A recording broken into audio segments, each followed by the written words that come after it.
Hola a todos, bienvenidos nuevamente a este espacio que abrimos con ustedes con el equipo de Sacros. Hoy va a ser una clase pregrabada, no va a ser una clase por Meet, pero la siguiente clase ya vamos a volver a la clase por Meet. Y también va a ser una clase más cortita. Siempre nuestra intención, como suelo empezar todas estas clases, es volver a las fuentes de la vida de la iglesia, que son la liturgia, la Biblia y la doctrina. Y especialmente nosotros estamos haciendo una exploración del simbolismo, del conocimiento simbólico, que es una de las formas de interpretar la Biblia, a través de los símbolos bíblicos, la simbología bíblica, que nos va a ayudar y nos va a dar un conocimiento muy profundo para también entrar en lo que es el conocimiento simbólico cosmológico, es decir, de la creación, de las cosas creadas. Hoy vamos a retomar o continuar con los principios para hacer el conocimiento simbólico o practicar el conocimiento simbólico. Yo les di 3 principios del simbolismo la clase pasada. El primer principio era que el simbolismo ayudaba o servía para conocer a Jesucristo, su obra redentora y creadora. El segundo principio era que los símbolos un símbolo es la unión entre lo espiritual y lo corporal, entre lo trascendente y lo inmanente, entre lo celestial y lo terrenal, entre el cielo y la tierra. El tercer principio que habíamos visto era que un símbolo tiene varios significados. Simplemente puede ser pluralidad de significados, como por ejemplo, les había hablado del agua, que puede significar vida, pero también purificación. O dentro de esa pluralidad de significados pueden haber significados opuestos. Y de hecho vimos 4 significados opuestos de diferentes cosas. Vimos el significado del agua, la contraposición o oposición de los significados del agua, de la serpiente, del león y de la red. Hoy vamos a seguir con estos principios que nos van a ser de mucha utilidad cuando vayamos a practicar la interpretación simbólica. Todos estos principios les va a dar a ustedes libertad para saber si están haciendo interpretaciones simbólicas propias y si lo están haciendo bien. Y el cuarto principio para hacer una interpretación simbólica es que en el simbolismo o en los símbolos o en el conocimiento simbólico no hay una oposición a lo que es el conocimiento histórico o filosófico o científico. No es el conocimiento simbólico, no es un conocimiento que se oponga o contradiga el conocimiento histórico o filosófico o científico. En cambio, se complementan. Y para esto, para mostrar esta relación entre el conocimiento histórico y el conocimiento simbólico, voy a tomar un pasaje de los Evangelios, el pasaje donde está la famosa frase de Jesús: den al César lo que es del César y a Dios lo que es de Dios. En ese pasaje se da en un contexto histórico concreto. El Imperio Romano había invadido Jerusalén y los judíos estaban sometidos al Imperio Romano. Y en ese momento tenían que pagar tributo al César. Y la moneda para pagar el tributo era el denario, que era la paga de un día, el salario de un día. Los fariseos, que eran un grupo de religiosos ultraconservadores, podríamos decir, junto con los herodianos, que eran un grupo que seguía al rey Herodes, que apoyaban la invasión de los romanos y el imperio del César sobre los judíos. Los que eran enemigos en general se unieron para ponerle una trampa a Jesús. Y la trampa era si se debía pagar el tributo al César, sí o no. Si decía sí, si Jesús respondía que sí, entonces estaba traicionando al pueblo elegido, a la patria, a los judíos, aceptando el sometimiento al imperio romano. Si Jesús, en cambio, decía no, se estaba rebelando contra el orden romano y el tributo que habían impuesto al pueblo. Y para salir de esta trampa, Jesús pide la moneda con la que se pagaba el tributo. Y le pasan un denario. El denario era una moneda de plata que tenía una inscripción y tenía un rostro, una imagen. La imagen era del César y la inscripción decía: César, hijo del divino Augusto. Y en esa inscripción, de hecho, notamos que hay cierta deificación del César, hijo del divino Augusto, porque los emperadores se hacían como Dios. También era parte de la trampa si Jesús aceptaba y decía sí, se puede pagar el tributo, estaba aceptando esa divinización del hombre indebida y una abominación para los judíos. Entonces Jesús les pide esa moneda. Esa, para volver al principio, esa es una moneda histórica que existió en un tiempo y en un lugar determinado, así como Jesús existió en un tiempo y un lugar determinado. Dios que entró en la historia, dicen algunos. Y dice la famosa frase, y les pregunta, ¿de quién es la inscripción y la imagen que está en esta moneda? Y ellos responden, del César. Y entonces Jesús responde, den al César lo que es del César, paguen el tributo con esta moneda que es del César. Y después dice, y a Dios lo que es de Dios. Den al César lo que es del César. Se entiende históricamente, concretamente en ese momento, por la moneda, porque de eso se estaba hablando. En cambio, den a Dios lo que es de Dios, está como no determinado. Y esa no determinación de esa frase nos da la posibilidad de la interpretación simbólica. ¿Qué es lo que es de Dios y qué se le debe dar? Y al ver que la moneda tiene una imagen, Jesús pregunta, ¿de quién es la imagen y la inscripción? La moneda tiene una imagen y tiene una inscripción. Y la inscripción dice, César, hijo del divino Augusto. Esa expresión, César, hijo del divino Augusto, es muy semejante a una expresión que los primeros cristianos inscribían en el pez, que era el pez, decía el nombre del pez o pescado, es ictus en griego. Y esas letras de la palabra pescado, los primeros cristianos lo usaban como un acróstico donde inscribían la siguiente frase referida a Jesús. Jesús, hijo de Dios, Salvador.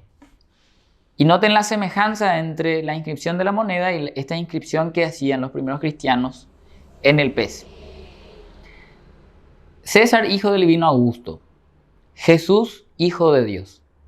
Pero en el pez hay una palabra más, Salvador. Y la interpretación simbólica es de esta frase indeterminada que Jesús deja. Denle a Dios lo que es de Dios. O sea, páguenle a Dios con lo que es de Dios. no es otra que el hombre, porque el hombre es lo que es de Dios. Y en el hombre está la imagen de Dios, porque el hombre fue creado a imagen de Dios. Y también Dios inscribió en sus corazones el deseo de Dios. El hombre tiene una imagen y tiene una inscripción. Pero acá hay un problema. Y eso justifica la última palabra del pez Salvador. El hombre no puede pagarle a Dios porque está alejado de Dios por el pecado. Y no tiene la moneda para pagarle a Dios. Porque la ofensa a Dios es infinita. Y por eso es que Dios mismo se hizo hombre.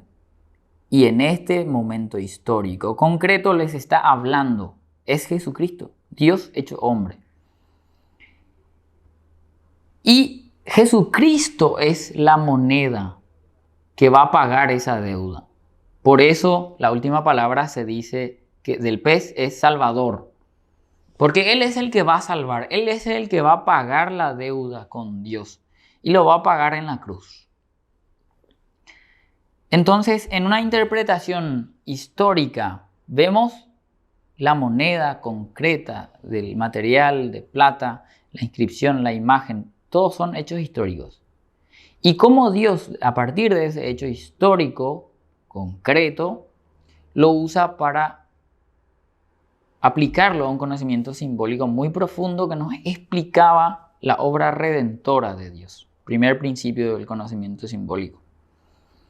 Conocer a Jesucristo y su obra redentora. Y es muy interesante porque redención del latín, en el latín tiene las bases de re-emere. Re es volver y emere es comprar. La redención no es sino volver a comprar. Jesús es la moneda, o su sangre es la moneda, con la cual se va a volver a comprar el hombre que estaba lejos de Dios por el pecado. Entonces, en este pasaje de la Escritura vemos cómo un hecho histórico no se contradice con una interpretación simbólica, sino que se complementan de una manera fantástica, maravillosa, increíble. Y cómo el conocimiento simbólico nos da un conocimiento muy profundo, incluso de los hechos históricos. Entonces, el cuarto principio nuestro para hacer interpretación simbólica es: no hay contradicción entre el conocimiento simbólico y el histórico. Y después también está el filosófico o el científico, que son modos distintos de conocimiento. Pero el conocimiento simbólico principalmente nos habla del cielo. El siguiente principio, y que es muy útil para hacer interpretación simbólica, es que la interpretación simbólica apropiada sigue la naturaleza de las cosas. Y acá vamos a hacer un poquito de filosofía. La naturaleza de las cosas, cuando digo naturaleza, estoy entendiendo por lo que las cosas son, lo que una cosa es. Y todo lo que es tiene un obrar, porque el obrar, principio filosófico del obrar, sigue al ser de las cosas. Cuando vamos a hacer interpretaciones simbólicas, debemos ver el ser de las cosas. Por ejemplo, en el caso anterior, el ser de la moneda. ¿Qué es una moneda? Una moneda es de tal material, se acuña y después el obrar. Sirve para comerciar, sirve para pagar, en el caso del denario, para pagar el tributo. Ahí vemos qué es la moneda y cuál es su obrar. A eso me refiero con naturaleza de las cosas. Y para hacer una interpretación simbólica, todo el tiempo tenemos que preguntarnos, y aunque es una pregunta muy básica, si lo aplican sistemáticamente y se hace un hábito mental, la pregunta de ¿qué es esto? Hay muchas cosas que nosotros en nuestro día a día damos por dado, pero si la gente nos preguntara o alguien nos preguntara ¿qué es? nos tomaría un tiempito hasta que podamos responderle. Porque la pregunta ¿qué es? Pregunta por una definición.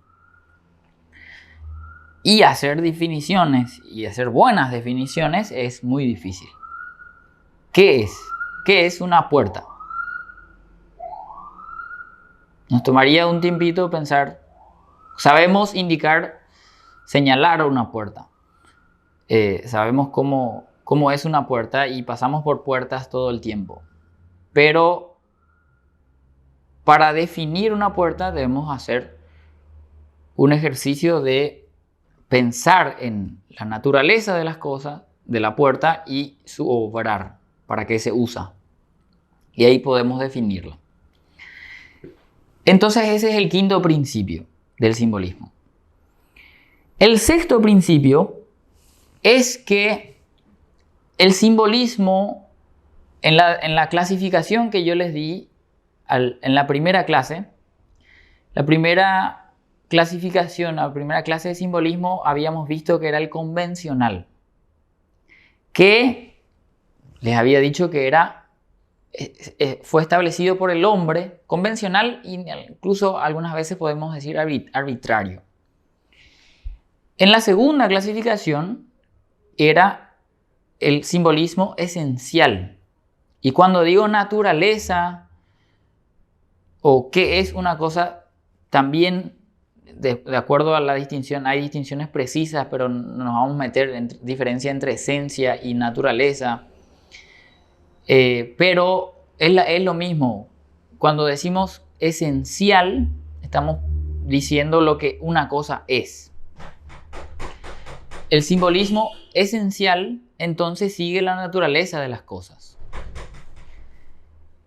El simbolismo esencial es lo que atañe al sexto principio, que en el simbolismo no hay arbitrariedad. En el verdadero simbolismo, en el simbolismo esencial, que es cosmológico, del cosmos, y también es teológico, bíblico,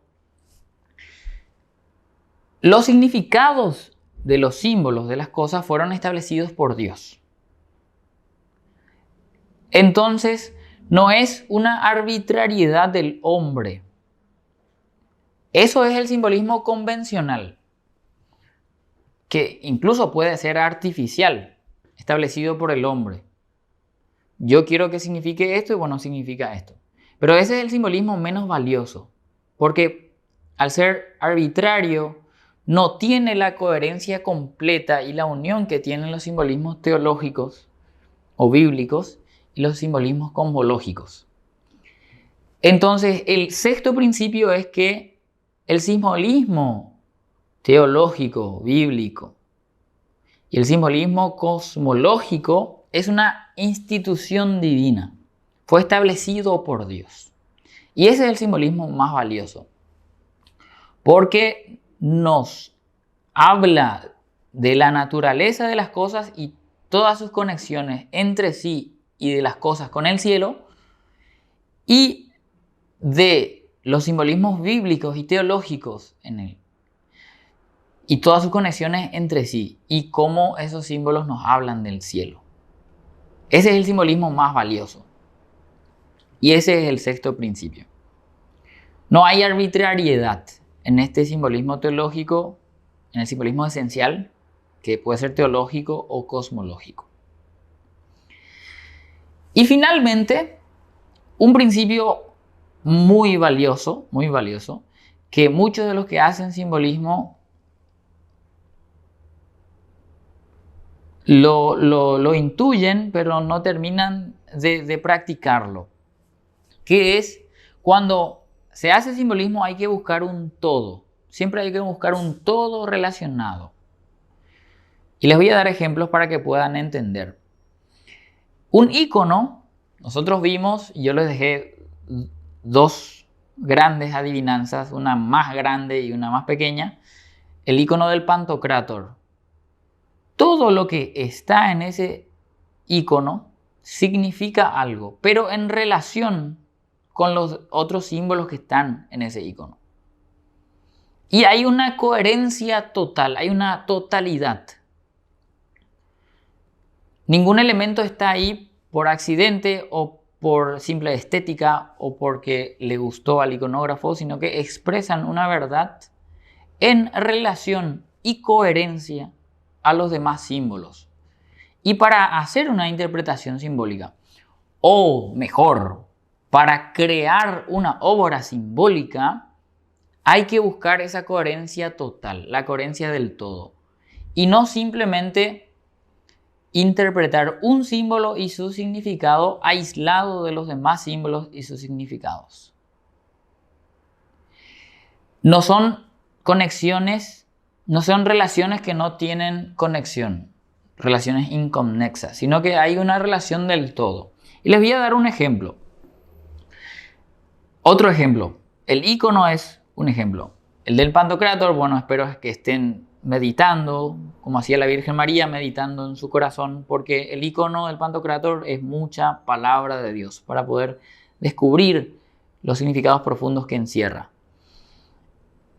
Y también les dejé el icono de la adivinanza del árbol y del hacha. Pueden hacer comentarios debajo de este video si ya pudieron descubrir cuál es el significado del árbol y cuál es el significado del hacha que está puesta cerca del árbol o en el tronco del árbol.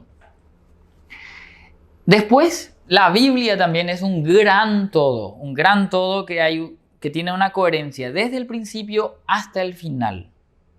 Esa coherencia lo creó el Espíritu Santo, porque el Espíritu Santo inspiró a todos los autores de la Biblia, desde el principio hasta el final. Y cuando veamos y desarrollemos, sigamos con estas clases, vamos a ver esa coherencia y esta interconexión en toda la Biblia. Pero a su vez, cada libro de la Biblia es un pequeño todo, un pequeño mundo que después se relaciona con los demás libros. Por ejemplo, los primeros 5 libros de la Biblia. Los primeros 5 libros dentro del gran todo de la Biblia son un todo. Después los evangelios, los 4 evangelios, otro pequeño todo. Vemos una composición o una estructura muy rica de un todo y pequeños todos dentro de la Biblia que se relacionan unos con otros. Y a eso me refiero con este principio que hay que buscar el todo. Hay que buscar el todo y hay que buscar las relaciones armónicas dentro de ese todo. Una parábola, algo más pequeño dentro de la Biblia. Una parábola es un pequeño todo. Tiene un comienzo, tiene un final y dentro hay una coherencia de imágenes. Y así un templo, una iglesia es un todo. El mundo entero es un todo. Una obra de arte es un todo. Una obra de teatro es un todo. Y los que son buenos haciendo simbolismo saben leer ese todo y comprender todas las partes. Una obra literaria es muy interesante que los antiguos, cuando ellos creaban todos, pequeños todos. Creaban obras simbólicas y entendían que habría que hacer una totalidad coherente y componían así sus obras simbólicas. Y es muy interesante que en nuestros tiempos y a medida que avanzó, en los tiempos antiguos habían obras simbólicas, se creaban obras simbólicas. Por ejemplo, la jerarquía celeste de Dionisio de Areopagita, la jerarquía eclesiástica del mismo autor. Después, en la Edad Media, vemos esa intención de hacer. Yo les hablaba en clases anteriores del libro de San Buenaventura, de la Catedral de Sentido, que era el libro de San Buenaventura, del itinerario de la mente hacia Dios. Y ese libro es un gran todo, muy complejo en sus partes. Pero después tienen otros autores, en la Edad Media también, la Suma Teológica de Santo Tomás de Aquino. Es un gran todo también, que tiene una coherencia de comienzo a fin y en el proceso. Hay una obra que un amigo brasilero me recomendó que se llama El Arca Mística de Hugo de San Víctor, que yo sé, y de hecho quiero leer ese libro y investigarlo y hacer un seminario de lectura con ese libro, que es la síntesis simbólica de Hugo de San Víctor. Se llama El Arca Mística. No sé si está en español, creo que está solo en latín, pero bueno, espero conseguir una traducción, o si no voy a tener que practicar mi latín, que está un poco oxidado. Bueno, entonces este es el séptimo principio y ahí terminamos con el número 7. 7 principios para interpretar simbólicamente. La próxima clase vamos a empezar con los números simbólicos, el simbolismo de los números, y apenas terminemos el simbolismo de los números ya nos vamos a meter en lo que es la red simbólica de las escrituras. Antes de terminar esta clase, quería agradecer a aquellos que compraron el curso de la catequesis simbólica. La catequesis simbólica es un programa anual donde se ve toda la historia de la salvación, desde el Génesis al Apocalipsis, en 30 unidades, pero también explorando el simbolismo de la iconografía. Vemos las historias sagradas que son seleccionadas, son 30 historias para toda la historia de la salvación, pero fueron seleccionadas específicamente de acuerdo al tema de la liturgia, el tema clave para comprender profundamente la Biblia, que son los ritos sagrados. Y en ese curso los pasajes o las historias que fueron seleccionados, ese es el criterio para seleccionarlos. También se explora la música, hay canciones que cantan las historias y algo muy muy interesante que es la relación de las historias con la misa y los demás sacramentos, cómo la historia sagrada cobra vida en la liturgia e ilumina. Bueno, quiero agradecer a aquellos que compraron ese curso y de esa forma también nos están ayudando a seguir haciendo este trabajo, seguir facilitándoles a ustedes materiales iluminadores por los cuales pueden tener acceso a las fuentes de la vida de la iglesia.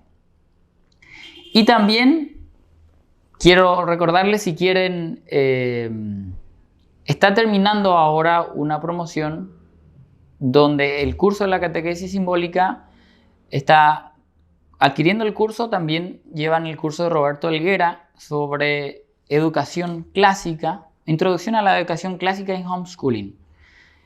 Los videos de Roberto los van a ver en el canal nuestro de Sacros. Roberto es un gran conocedor de la literatura, de la educación clásica, de las artes liberales. Él hizo esta introducción a la educación clásica y homeschooling y lo estamos dando en promoción con el curso de catequesis simbólica. Bueno, agradeciéndole a todos y esperando la próxima clase ya tener una clase por Meet donde podamos interactuar y yo respondo sus preguntas y voy haciéndole preguntas también.